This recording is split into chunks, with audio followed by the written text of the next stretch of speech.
যে ও এত কিছু পেল আর আমি পেলাম না। ওর কাছে এত কিছু আছে কিন্তু আমার কাছে নেই। এই তুলনা করার জন্য ওনারা দুঃখী হয়ে পড়েন, নিরাশ হয়ে পড়েন। তাই আমি একটা প্রশ্ন করছি যে এটা কি উচিত? এই সংসারে আপনি কি নিয়ে তুলনা করবেন, যেখানে সূর্যদেব চন্দ্রমা দুজনেই আছেন, দুজনেই হলেন বিশেষ, দুজনেই নিজ নিজ সময়ে উদিত হন। এদের মধ্যে একজন না থাকলে তাহলে আমাদের জীবন কঠিন হয়ে পড়বে। ঠিক সেইভাবেই আপনি যদি একটা বড় রেখা অঙ্কন করেন তাহলে অন্য রেখাটি ছোট হয়ে পড়ে না, সে তেমনই থাকে যেমনটা সে ছিল। আপনার অস্তিত্ব কখনো ছোট বা বড় হতে পারে না। শুধু তুলনা করার জন্য আপনার এটা মনে হতে পারে। যদি আপনি যুদ্ধ করতে চান আপনার তলোয়ারের প্রয়োজন পড়বে। যদি বস্ত্র তৈরি করতে চান এত বড় তলোয়ার দিয়ে কিছুই হবে না, তখন প্রয়োজন পড়বে একটা ছোট্ট সূচের। তাই তুলনা করবেন না, না নিজেকে ছোট মনে করবেন না অন্য কাউকে। সবার সাথে সহযোগিতা করুন, আর যদি তুলনা করতেই হয় নিজের সাথে করুন, যে কাল আমি কেমন ব্যক্তি ছিলাম, আজ কি তার থেকে শ্রেষ্ঠ হয়ে উঠতে পেরেছি। ভেবে দেখুন ভবিষ্যতে গিয়ে আপনি কতটা শ্রেষ্ঠ ব্যক্তি হতে পারেন। আসুন আমার সাথে ভালোবেসে বলুন রাধা রাধা। বস্ত্র আমাদের সকলের প্রিয়, এটা আমাদের জীবনযাপনের জন্য প্রয়োজনীয়। আমরা সবসময় চেষ্টা করি সেই বস্ত্র পরতে যা পরলে আমাদের দেখতে ভালো লাগে। কিন্তু কখনো এই কথা ভেবে দেখেছেন যে কিছু বস্ত্র যদি স্বচ্ছ হয় তাহলে তা পুরনো হলেও দেখতে ভালো লাগে? ঠিক তেমনই যেমন কোনো খাবার যদি মশলাদার না হয়, অত্যন্ত সুস্বাদু নাও হয়, কিন্তু যদি তা গরম হয়, টাটকা হয়, তাহলে খেতে ভালোই লাগে।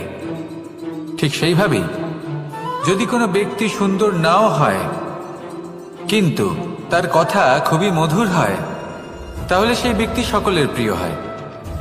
কোনো ব্যক্তি যদি ধনবান নাও হন কিন্তু তিনি যদি গুণী হন, তাহলে এই সংসারে সম্মান লাভ করেন। সেই জন্য কখনো এই বিষয়ে দুঃখ পাবেন না যে আপনার কাছে ভৌতিক স্বাচ্ছন্দ্য নেই। আপনার কাছে সব থেকে বড় বস্তু, সব থেকে মূল্যবান বস্তু যেটা আছে সেটা হলো আপনার আত্মা, আপনার মন, আপনার বিচারধারা, আপনার গুণ, আপনার কথা। এগুলো সবসময় শুভ রাখুন এবং সবসময় নিজের সাথে রাখুন। এই জীবন সফল হবে এবং প্রেমময় হয়ে বলে উঠবে রাধা রাধা। নন্দ বাবাও খেলার ছলে খুব বড় বড় শিক্ষা দিতেন। অনেকদিন আগেকার কথা, বাবা আমার জন্য একটা মানচিত্র নিয়ে এলেন। এটা ছিল জম্বুদ্বীপের মানচিত্র, ঠিক যেন একটা ধাঁধা যা টুকরো টুকরো করে বিভিন্ন দিকে ছড়ানো, যেগুলোকে আমায় জুড়তে হতো। ব্যাস শুধু এটুকুই ছিল আমার কাজ। আমি বারবার প্রচেষ্টা করলাম কিন্তু বারবার অসফলই রয়ে গেলাম। বাবা এটা দেখলেন এবং হাসলেন। বাবা বললেন, একটা কাজ করো, এই প্রত্যেকটি অংশকে উল্টে রাখো। আমিও উল্টে রাখলাম। তারপরে দেখলাম প্রত্যেক অংশে মানুষের শরীরের কোনো না কোনো অংশ চিহ্নিত। কোথাও হাত আছে, পা আছে, কোথাও মুখ আছে। বাবা বললেন যে এবার এটা জুড়তে চেষ্টা করো। আমিও জুড়ে দিলাম। মানুষের মানচিত্র পূর্ণ হলো। এবার বাবা বললেন এটা উল্টে রাখো, মানচিত্র পূর্ণ আকার ধারণ করেছে। আমি বললাম ঠিক আছে। আমি উল্টে রাখলাম, দেখলাম জম্বুদ্বীপের মানচিত্র পূর্ণ হয়েছে। বাবা বললেন, যদি দেশকে সফল করে তুলতে চাও, শক্তিশালী করতে চাও, স্থির বানাতে চাও, তাহলে সবার আগে দেশবাসীকে একত্রিত করতে শেখো। সকল সৈন্যগণ যখন একজোট হয়ে দাঁড়াবে তখন দেশের শক্তি আরো বেড়ে যাবে। শুধু তাই নয়, বাবা বললেন যদি ভালোবাসার সাথে জড়িয়ে পড়ো তাহলে পরমাত্মাও তোমার সামনে এসে দেখা দেবেন। তাহলে এটাই করুন আর আমার সাথে ভালোবেসে বলুন রাধা রাধা। ছোটবেলা থেকেই আমি গরু চড়িয়ে অভ্যস্ত, সেই জন্য সকলে আমাকে গোপাল নামে ডাকত। কিন্তু গোপাল হয়ে আমি একটা অমূল্য শিক্ষা লাভ করেছি। আমি দেখেছি যে গৌশালাতে অনেক বাছুরের মধ্যে একটি গাই তার নিজের বাছুরকে অবশ্যই চিনে ফেলে। যেখানে সমস্ত বাছুর একই রকম দেখতে এবং প্রত্যেকের স্বরও সমান, তারপরেও সকল বাছুরের মধ্যে নিজের বাছুরকে ঠিক চিনতে পেরে যায় এবং তার সাথেই থাকে। ঠিক এইরকমই কিছুটা হয় আমাদের কর্ম এবং তার কর্মফল। আপনি সবার মাঝে থেকেও কোনো কর্ম যদি করেন, সেই কর্মফল সবার মধ্যে আপনাকে চিনে ফেলবে এবং আপনার সাথেই থাকবে। তাই যখনই কর্ম করবেন ভেবে চিন্তে করবেন। কোনো কর্ম করার আগে একবার ভেবে দেখুন, তাহলে জীবনে বারংবার অনুতপ্ত হতে হবে না। কারণ বিষয়টা কিছুটা এরকম যে এই সংসারে আপনি কাল, কর্মফল এবং সময়, এই তিনের হাত থেকে কখনো লুকোতে পারবেন না, কখনো পালাতেও পারবেন না। আসুন আমার সাথে ভালোবেসে বলুন, রাধা রাধা। জন্ম এবং মৃত্যু, একটি হলো জীবনের সূত্রপাত, আরেকটি জীবনের সমাপ্তি। এটা হলো একটি চক্র, এবং প্রত্যেক চক্রের মতোই এটাও যেখান থেকে শুরু হয় সেখানে এসেই সমাপ্ত হয়। অর্থাৎ প্রত্যেক ব্যক্তি যারা জন্ম নিয়েছেন তার জন্মের সাথে এটা সুনিশ্চিত হয়ে যায় যে তার মৃত্যু হলো অবশ্যম্ভাবী। এই সংসারে এমন কিছুই নেই যা চিরকালের মতো থেকে যায়। এবার এটা আমরা সবাই জানি। আমাদের কাছে যে জীবনটা আছে, যেটা আমরা যাপন করতে পারি, সেই সময়কালে আমরা কি করতে পারি সেটা গুরুত্বপূর্ণ। এমন কিছু করুন যার ফলে মৃত্যুর পরেও আপনি অমর হয়ে থাকবেন। আমাদের কথা, আমাদের কর্ম এই সংসারে প্রেরণা প্রদান করতে পারে। আর যদি আমরা প্রেরণা নাও জোগাতে পারি, তাও এই সন্তোষ বোধ যেন থাকে যে আমরা আমাদের জীবন ব্যর্থ হতে দিইনি। এই জীবন যাপন করার ইচ্ছেতেই আমরা সময় ব্যর্থ করে দিই। আর এই জীবনকে যাপন করার সর্বশ্রেষ্ঠ উপায় হলো এটাই যে কখন আমাদের মৃত্যু হবে, কিভাবে আমাদের মৃত্যু হবে, এই চিন্তা ত্যাগ করে যেন আমরা বর্তমানে বেঁচে থাকি, আজকে বেঁচে থাকি, আজকে দাঁড়িয়ে কর্ম করি এবং আজ যে সংকট সামনে তার সম্মুখীন হই। ভবিষ্যতের পথ নিজে থেকেই উন্মুক্ত হবে। আপনার জীবনে অনেক বড় বড় বিপদরূপী পাথর আসবে। সেই পাথরগুলিকে এতটাই দুর্বল করে দিন যাতে সেই পথ আপনি অগ্রসর হওয়ার পরে আপনার পেছন পেছন যে সেই পথ দিয়ে আসবেন তিনিও যেন সহজেই পাথর চূর্ণ করে সামনে অগ্রসর হতে পারেন। মনে রাখবেন, আপনার প্রচেষ্টারও একটা মাহাত্ম্য আছে। যদি আপনি কোনো কেল্লার শিখরে পতাকা উত্তোলন নাও করতে পারেন, তাহলেও আপনার প্রচেষ্টার যে মাহাত্ম্য তা কখনো কমে যাবে না। সেই জন্য প্রচেষ্টা করতে থাকুন আর আমার সাথে ভালোবেসে বলুন, রাধা রাধা। মানুষ সবসময় চায় যে তার জীবনে যেন কখনো কোনো সমস্যাই না আসে।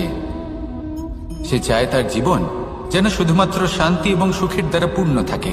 কিন্তু এই চাহিদা অনুচিত কিছু নয়। আমরা সবাই এটাই চাই যে জীবনে সুখ থাক, শান্তি থাক। কিন্তু এই কথা সবসময় মনে রাখবেন, যে সূর্য উদিত হন সংসারকে প্রকাশমান করেন, দুপুরবেলায় সংসারকে রৌদ্র প্রদান করেন, সন্ধেবেলায় তাকেও অস্ত যেতে হয়।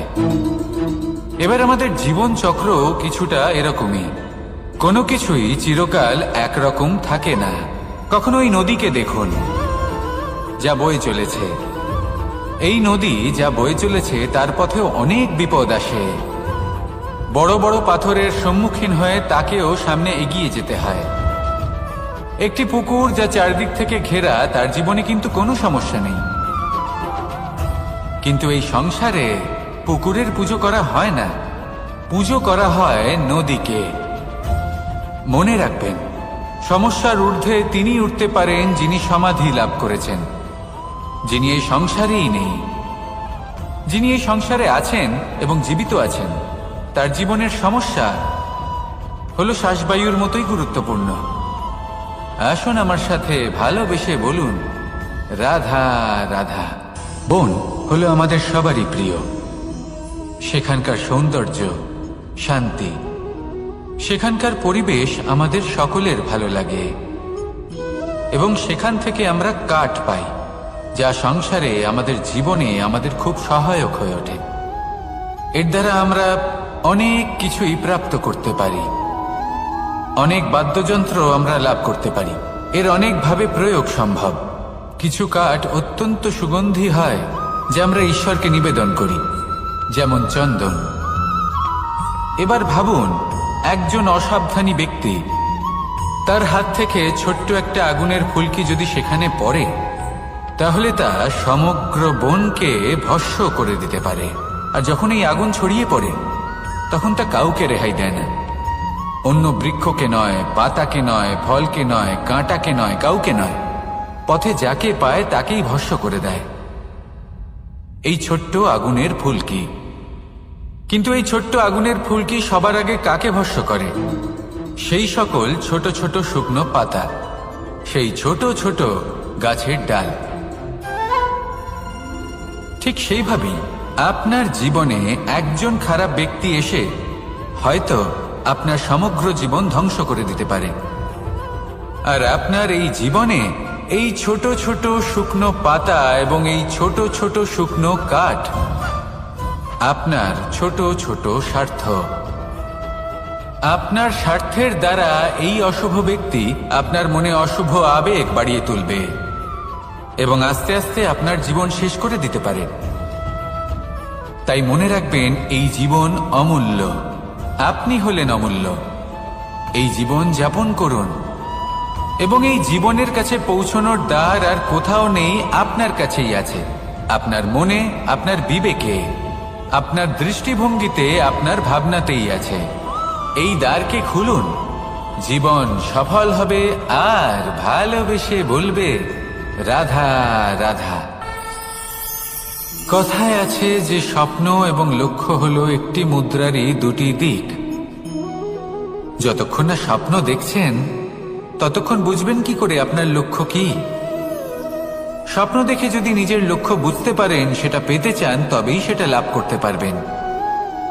কিন্তু স্বপ্ন এবং লক্ষ্য, এই দুইয়ের মধ্যে একটা ভারসাম্য রয়েছে যেটা বজায় রাখা প্রয়োজনীয়। একে আমরা বলে থাকি পরিশ্রম। দেখুন, যদি আপনি স্বপ্ন দেখতে চান তাহলে পরিশ্রম ত্যাগ করে নিদ্রা লাভ প্রয়োজন। কিন্তু যদি আপনি লক্ষ্য লাভ করতে চান তাহলে আপনাকে নিদ্রা ত্যাগ করে পরিশ্রম করতে হবে। তাই আলস্য ত্যাগ করুন এবং সিদ্ধান্ত নিন যে আপনি কি চান। আপনার জীবনের এই তুলাদণ্ডে স্বপ্নের পাল্লা ভারী হওয়া প্রয়োজন নাকি লক্ষ্যের? আমার মতে এই দুইয়ের মধ্যে যদি ভারসাম্য বজায় রাখেন তবে পথ নিজে থেকেই সামনে আসবে। শুধু সেই পথে অগ্রসর হতে থাকুন এবং আমার সাথে ভালোবেসে বলুন, রাধা রাধা। আমরা সবাই জীবনে সুখ লাভ করতে চাই। শুধু জীবনে কেন, জীবনের পরেও আমরা সুখ লাভ করতে চাই। আমরা সকলে স্বর্গের কামনা করি। কিন্তু খুব সহজ একটা কথা, যদি আপনি স্বর্গ লাভ করতে চান তাহলে প্রথমে মৃত্যু লাভ করতে হবে। আপনি যদি প্রাণই না দেন তাহলে আপনি স্বর্গ লাভ কিভাবে করবেন, তাই না? শুধু এই ছোট্ট একটা বিষয় দ্বারা আমরা জীবনে অনেক কিছুই শিখতে পারি। যদি আপনার কোনো লক্ষ্য থাকে, কোনো মনোবাঞ্ছিত স্থান থাকে, কোনো বড় কাজ আপনি করতে চান, তাহলে সেই সবই হবে। কিন্তু শুধুমাত্র কামনা করলে হবে না, আপনাকে কর্ম করতে হবে। নিরন্তর প্রয়াস, পরিশ্রম, পথ খুঁজতে হবে, সামনে অগ্রসর হতে হবে। কখনো অসফল হলে তার কারণ খুঁজতে হবে, বিপদের সম্মুখীন হতে হবে, অন্তর থেকে নিজের শক্তি বাড়িয়ে তুলতে হবে। তবেই আপনি নিজের লক্ষ্য লাভ করতে পারবেন, মনোবাঞ্ছিত স্থান পাবেন। মহানদী গঙ্গা একটি বিন্দু দ্বারা শুরু হয়, ধীরে ধীরে অগ্রসর হয়। কোনো পাথরে ধাক্কা খেলেও সে থামে না, বরং এগোতেই থাকে। তারপরেই সে মহান নদী গঙ্গা হয়ে উঠতে পারে।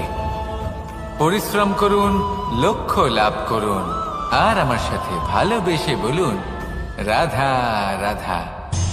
এই সংসারে তিন ধরনের আবেগ অত্যন্ত গুরুত্বপূর্ণ, যা প্রত্যেক মানুষের জীবনে থাকে। প্রথমটা হলো আনন্দ, যা আমরা সবাই লাভ করতে চাই। দ্বিতীয় হলো ক্রোধ। এটা তখনই আসে যখন আমরা আমাদের উপর নিয়ন্ত্রণ হারাই বা কোনো পরিস্থিতি আমাদের প্রতিকূল হয়ে থাকে। তৃতীয় হলো দুঃখ। এই দুঃখ তখনই আসে যখন কোনো একটা পরিস্থিতি আমাদের মনের মতো হয় না, বা আমাদের প্রিয়জন আমাদের বুঝতে পারেন না। আমরা অমূল্য কিছু হারিয়ে ফেলি, তখন এই দুঃখ আমাদের হৃদয়ে আশ্রয় নেয়। এই তিন আবেগ হলো এমন যে আমাদের জীবনে আসতে এবং যেতে থাকবে। কিন্তু এই তিনটি আবেগের বিষয়ে কোন কথাটা মনে রাখতে হবে সেটা শুনুন। যখনই আপনি আনন্দে থাকবেন, প্রতিশ্রুতি দেবেন না। কারণ যখন মানুষ আনন্দে থাকেন তখন তিনি নিজের বিবেক বোধ হারিয়ে ফেলেন। দ্বিতীয়ত, যখনই আপনি ক্রুদ্ধ হবেন উত্তর দেবেন না, কারণ ক্রোধের বশে যে উত্তরই দেবেন সেটা শুভ হবে না। তৃতীয়ত, যখনই আপনি দুঃখী থাকবেন কোনো সিদ্ধান্ত নেবেন না, তখন নিজের মনের ওপর, নিজের কর্মের ওপর, নিজের ওপর নিয়ন্ত্রণ রাখতে চেষ্টা করুন। যদি এই তিনটি আবেগের ক্ষেত্রে এই জিনিসগুলো মনে রাখেন তাহলে জীবনে কখনো আক্ষেপ করবেন না। আসুন আমার সাথে ভালোবেসে বলুন, রাধা রাধা। আমাদের মধ্যে বেশিরভাগ মানুষ কোনো না কোনো মহাশক্তির উপস্থিতিকে বিশ্বাস করেন। আমরা মনে করি যে এ হলো সেই মহাশক্তি যার প্রভাব, যার কৃপা চিরকাল আমাদের উপর বজায় থাকে। আমাদের কর্মের ওপর, কর্মফলের ওপর চিরকাল তার দৃষ্টি থাকে। আমাদের মধ্যে কেউ একে ঈশ্বর মনে করেন, কেউ বা প্রকৃতি মনে করেন, বা কেউ কোনো গৃহপালিত পশুর মধ্যে মহাশক্তির দর্শন লাভ করেন, বা কেউ কোনো বস্তুর মধ্যে। প্রত্যেকের নিজস্ব বিশ্বাস আছে, কিন্তু সেই শক্তির থেকে আশীর্বাদ লাভের জন্য বা কোনো ইচ্ছে পূরণের জন্য আমরা কখনো না কখনো মন্দিরে যাই। এই মন্দির শব্দের সূত্রপাত কিভাবে, আগে সেটা বুঝে নেওয়া যাক। মন্দির এই শব্দের আরম্ভ হল মনের দ্বারা, কিন্তু বেশিরভাগ মানুষ যখনই মন্দিরে যান কোনো ইচ্ছে পূরণের জন্য বা ইচ্ছে পূরণ হওয়ার পরে ধন্যবাদ দেওয়ার জন্য, তখন তিনি শুধুমাত্র শারীরিকভাবে সেখানে উপস্থিত থাকেন। তার মন তো সাংসারিক কাজের মধ্যেই ঘোরাফেরা করতে থাকে, তাই না? তাহলে বলুন, এর অর্থ কি? যদি আপনি মন্দিরে নিজের মনকেই না নিয়ে যান তাহলে তার কি লাভ হবে? মন্দিরে গিয়ে নিজের মনকে ঈশ্বরের চরণে পূর্ণরূপে সমর্পণ করুন। নিজের মন থেকে ঈশ্বরের আরাধনা করুন, আর এই মন থেকেই বলুন, রাধা রাধা। মানুষ শুধুমাত্র দুই ধরনের ব্যক্তির সামনেই নত হন। একজন হলেন তিনি যাকে তিনি সম্মান করেন, আর আরেকজন যাকে তিনি ভয় পান। এবার কোনো ব্যক্তি যদি আপনার সামনে নত হন তাহলে তার পেছনের কারণ কি? আপনার প্রতি সম্মান নাকি আপনার প্রতি ভয়? সেটা আপনাকেই বুঝতে হবে। যদি আপনি এমন মনে করেন যে তাতে কি যায় আসে, ভয় হোক বা সম্মান, কেউ আমার সামনে নত তো হচ্ছেন, যদি এটা আপনার চিন্তা ভাবনা হয় তাহলে আপনাকে মনে করিয়ে দিই, এই সময় বদলাতে বেশি সময় লাগে না। আজ যে ব্যক্তি আপনাকে দেখে ভয় পাচ্ছে, কাল এই ভয়ের সমাপ্তিও ঘটতে পারে। আবার এমনও হতে পারে যে তার কাছে অত্যধিক শক্তি চলে এলো। অনেক কিছুই হতে পারে। তাই মনে রাখবেন, যে মাথা ভয়ের কারণে নত হয় তা সময় এলে সবার আগে বিরোধিতা করতে পারে, আর যে মাথা সম্মানের কারণে নত হয় আপনার জন্য নিজের শিরচ্ছেদও সে করতে পারে। তাই সকলকে আপন করে নিন, কিন্তু ভয় প্রয়োগ করে নয়। কর্ম করুন এবং সম্মান অর্জন করুন। শুধু এটাই করুন আর আমার সাথে ভালোবেসে বলুন, রাধা রাধা। সূচের শেষে একটি ছিদ্র থাকে যার দ্বারা আমরা এই সুতো পরাতে পারি, আর তারপর সূচের সাহায্যে এই সুতো দিয়ে বস্ত্র সেলাই করা যায়। কিন্তু যদি সুতোটা সোজা করে ধরা না হয় তাহলে সূচে কখনো এই সুতো পরানোই সম্ভব নয়। যদি এতে কোনো গিঁট পড়ে তখন তা কখনোই এই ছিদ্র দ্বারা প্রবেশ করা সম্ভব নয়। ঠিক এইভাবেই যদি আপনি কারোর জীবনে প্রবেশ করতে চান, কারোর অন্তরে প্রবেশ করতে চান, তাহলে আপনাকেও সহজ থাকতে হবে। এতে কোনো গিঁট থাকলে চলবে না, অর্থাৎ মনে যাতে কোনো মালিন্য না থাকে, যেন কোনো কুচিন্তা না থাকে। যদি এসব থাকে তাহলে আপনি কখনো কারোর জীবনে প্রবেশ করতে পারবেন না। আর যদি কোনোভাবে আপনি প্রবেশ করেও যান তাহলে তার মনে ঘর করতে পারবেন না। নিজেকে এই সুতোর মতন করে তুলুন, সহজ। মনে যেন কোনো কুচিন্তা না থাকে, সবার প্রতি যেন সদ্ভাবনা থাকে, শুভ চিন্তা থাকে। এমনটা করতে থাকুন। এমন একটা দিন আসবে যেদিন এই সমস্ত সংসারের ব্যক্তির মনে আপনি বাস করবেন, আর তখন এই মন প্রসন্ন হয়ে বলবে, রাধা রাধা।